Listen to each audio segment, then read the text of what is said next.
Salut famille, que Dieu vous bénisse abondamment. Aujourd'hui, on parle d'un sujet spécial, un sujet qui concerne et les mariés et les non-mariés. Et aujourd'hui, on va aller au fond du sujet. Vous savez, il y a des couples, des gens qui sont mariés et qui vivent comme des étrangers.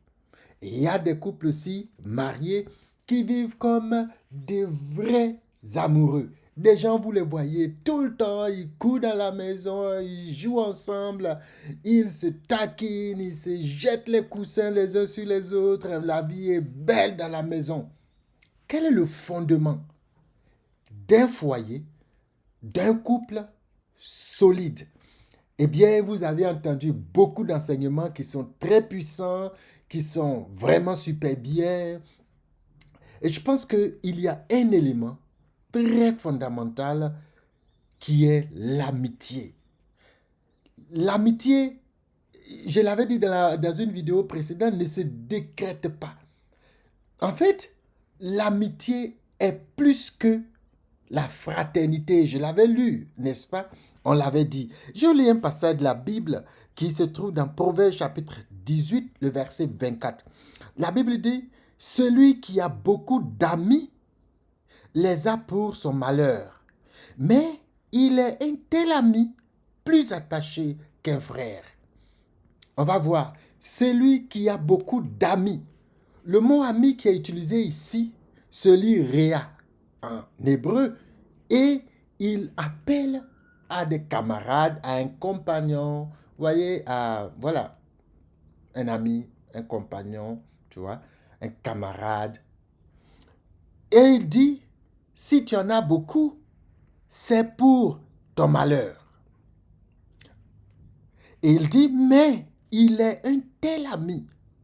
Et ce tel ami-là, le mot ami se lit ahab. Donc, en hébreu, ce ne sont pas les mêmes mots qui ont été utilisés ici. Quand on lit en français, on voit ami ici. La seule différence, c'est le pluriel. Et puis, bon, non, mais ce sont deux expressions différentes. Le premier, Réha, qui parle de camaraderie, et le deuxième qui parle de l'amour. Donc, c'est comme celui qui a beaucoup de camarades les a pour son malheur. Et il est un tel amour plus attaché qu'un frère. L'amitié, c'est vraiment la base de fiançailles, de mariage et d'une vie de couple bénie, épanouie, heureux. Vous rentrez du travail, vous êtes fatigué. Mais quand votre femme ou votre époux est votre ami, vous n'êtes jamais fatigué.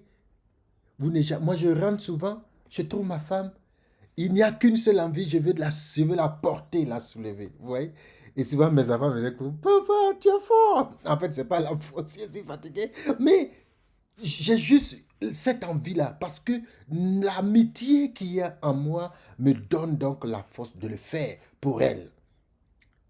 L'amitié est une fondation solide et même, je dirais, indispensable pour des fiançailles et une vie de couple épanouie. Vous savez, il y a des gens, ils sont mariés, et justement parce qu'ils n'ont pas trouvé dans leur foyer l'amitié nécessaire, l'amour disparaît très rapidement, il ne reste plus rien. L'amour sentiment, il ne reste plus rien.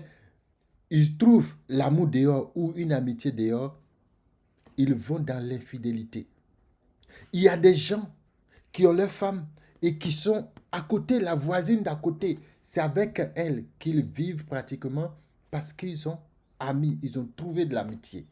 L'amitié est tellement importante. On a vu l'exemple la dernière fois de David, de Jonathan, on a vu l'exemple même entre Jean et Jésus-Christ.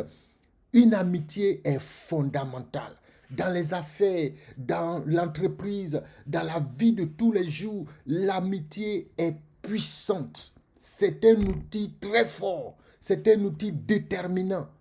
Alors aujourd'hui, on va parler des fiançailles. On ne va pas parler du mariage, mais si, pour ceux qui sont déjà mariés, ne vous déconnectez pas, ok? Ne quittez pas. Sachez que l'amitié peut se créer. Ça ne se décrète pas, ça se crée. l'amitié se crée. Si vous êtes déjà marié et que vous n'avez pas donc une vie d'amitié, vous pouvez donc la créer. Vous pouvez donc la rechercher. Vous pouvez créer les conditions pour vivre l'amitié, vous ouvrir les uns aux autres. Mais c'est pour ceux qui cherchent un partenaire. Vous ne pouvez pas épouser quelqu'un qui n'est pas au départ une connaissance réelle, une personne que vous connaissez. Et cette étape de la connaissance-là, c'est l'amitié. Quand j'ai écrit mon livre, Le mariage, donc que vous avez ici, d'accord? Le mariage, ça c'est la version qu'il y a sur Amazon. Vous pouvez la voir sur Amazon France, Amazon.com, un peu partout. Et puis, il y a l'autre version que je n'ai pas tout près là, qui est en Côte d'Ivoire, qui a été éditée en Côte d'Ivoire. Le contenu est le même, c'est juste la page de couverture qui change.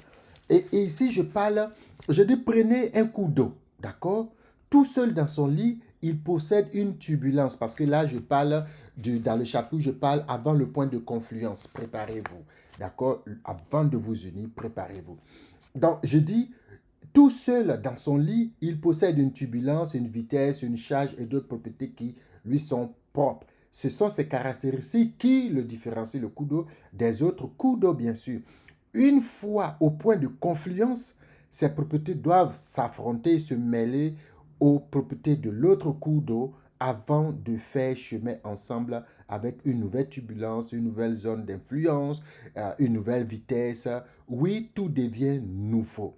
Telle est la réalité à laquelle Dieu vous prépare avant d'arriver au mariage. Cette période peut être assimilée aux fiançailles. C'est une période durant laquelle vous apprenez à vous connaître. Donc, vous pouvez avoir ce livre-là. Il est moins cher, d'accord? Et puis, il est facile à lire. Vous voyez ici la version Amazon. C'est très petit. En une journée, en demi-journée, vous avez fini de le lire. Vous pouvez le parcourir plusieurs fois parce que c'est un condensé, d'accord, de principes pour pouvoir donc aller au mariage, se préparer au mariage. Je vous le recommande très vivement, très fortement. Mais les fiançailles commencent où? Commencent dans l'amitié.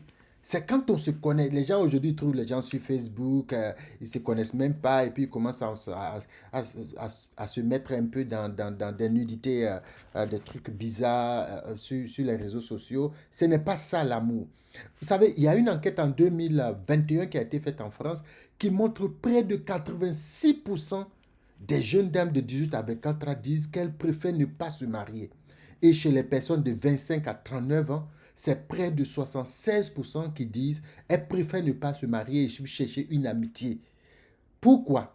Parce que pour eux, aujourd'hui, les gens sont devenus hypocrites. Et ils cachent leur jeu. Et puis, bon, tout de suite, vous vous mettez ensemble, je t'aime, je t'aime, je t'aime, dans les je t'aime bizarres de sentiments inutiles et presque abus sexuels. Et ils vous prennent comme ça, et puis quelques jours après, vous ne vous sentez pas là, vous ne vous sentez pas aimé, et puis vous êtes obligé de vous séparer si vous n'êtes pas des chrétiens. Si vous êtes des chrétiens, vous avez tant de remords, vous êtes assis là, vous êtes malheureux. Non, non, non. Il vaut mieux ne pas se marier pour aller vivre comme ça. Dieu a créé l'amitié comme une fondation pour les fiançailles. Donc, je vais faire court parce qu'on a déjà fait, je crois, à peu près 5 ou 6 minutes. Là, l'amitié est fondamentale. Ceux qui n'ont pas donc regardé la vidéo sur l'amitié, vous pouvez donc la trouver. Je vais la mettre soit en description quelque part, soit le lien quelque part ici. Mais c'est important de trouver des amis. C'est pour ça qu'il faut fréquenter les églises, il faut fréquenter les lieux pour trouver des amis. L'amitié permet de vous connecter sur la base de principes et de valeurs que vous partagez. Vous avez des principes, vous avez des valeurs que vous partagez. L'amitié permet d'abord de vous unir sur cette base sans relation sexuelle, amoureuse, mariage, tout ça, parce que l'amitié va au-delà de la famille, va au-delà du mariage. C'est pour cela que je dis, est-ce que l'amitié, donc, est plus durable que l'amour sentiment? L'amitié, effectivement, est durable que l'amour sentiment, parce que les sentiments peuvent disparaître, mais l'amitié vraie demeure. L'amitié vraie reste. Donc, du coup, quand vous trouvez donc cette acquaintance, vous avez le temps de vous connaître, de vous parler, de vous visiter, de faire des choses ensemble, aller faire du shopping ensemble, aller cuisiner ensemble. Je veux dire, vivre une vie pieuse, une vie pure ensemble et vous connaître. Connaître quand l'autre est blessé, quand l'autre n'est pas content, quand tout, qu'est-ce qui va, qu'est-ce qui ne va pas, qu'est-ce que la personne aime, c'est vraiment l'amitié. Est-ce que toi qui aimes sortir, qui aimes faire du shopping, est-ce que la personne aime ça? Parce que ce sont des choses qui doivent matcher. Si ça ne marche pas, eh bien, vous allez aller dans les fiançailles avec des sentiments amoureux, tout ça, après vous aurez des remords. Vous serez déjà coincés dans votre couple, dans votre foyer. Non, le Seigneur veut que vous soyez libres. Le Seigneur veut que vous puissiez trouver des amis comme la Bible dit, un ami. Et il n'a pas dit plusieurs, parce que les amis, les autres, là, les réels, là, ils sont beaucoup.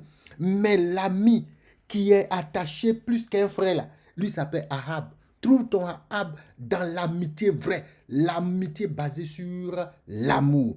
Quand tu as trouvé ce Ahab-là, cela maintenant peut déboucher à des fiançailles. Ça veut dire quand vous êtes au niveau Ahab, vous êtes en train de vous connaître. Ça, c'est vous deux seulement. Les parents ne sont pas au courant. Ils ne sont même pas informés. Ils ne sont même pas intéressés. Peut-être c'est un ami qu'il voit. Il est bien, peut-être. Il vient. On peut l'aimer comme ne pas l'aimer. Et il vient. Mais vous, vous connaissez. Vous connaissez. Vous savez que vous, les choses marchent ensemble. Vous pouvez jouer, vous pouvez vous amuser, faire les choses que vous voulez ensemble.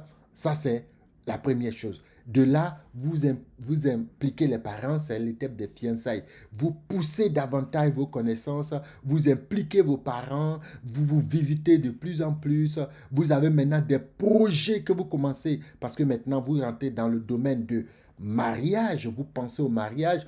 Vous êtes sorti du domaine de l'amitié qui est la fondation. Vous êtes au stade de mariage. Pensez mariage. Alors, vous vous préparez. Quelles sont vos visions? Est-ce que vous avez envie d'avoir tel nombre d'enfants ou bien vous voulez avoir des enfants ou pas? Comment vous gérez vos budgets? Comment est-ce que vous gérez vos ressources? Comment vous faites l'œuvre de Dieu ensemble? Ça, c'est au stade fiançailles. Quand vous avez atteint la maturité, vous dites, nous, on veut se marier. Quand vous vous mariez, quand vous rentrez dans vos foyers, personne ne viendra séparer des disputes entre vous parce que vous aurez toujours des solutions à travers la fondation que vous avez posée et la connaissance de l'un de l'autre que vous avez déjà à travers l'amitié et les fiançailles.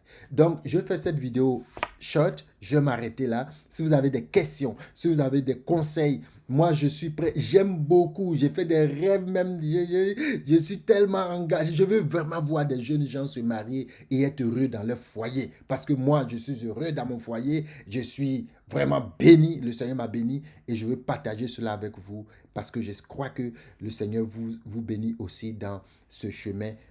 Je sais que beaucoup de personnes cherchent des foyers, des gens qui ont été blessés par des amitiés, qui croyaient aller plus loin, mais qui n'étaient pas de vrais amis. Et le Seigneur va vous aider et vous allez trouver donc l'âme sœur, la personne qu'il vous faut. Alors soyez bénis. Sachez que l'amitié est plus que l'amour, sentiment. Ça va au-delà, ça transcende tout cela. Et que Dieu vous aide à trouver donc une amitié qui va être une amitié Ahab et qui va vous conduire au mariage, à un mariage béni et épanoui au nom de Jésus. Soyez bénis et à très bientôt.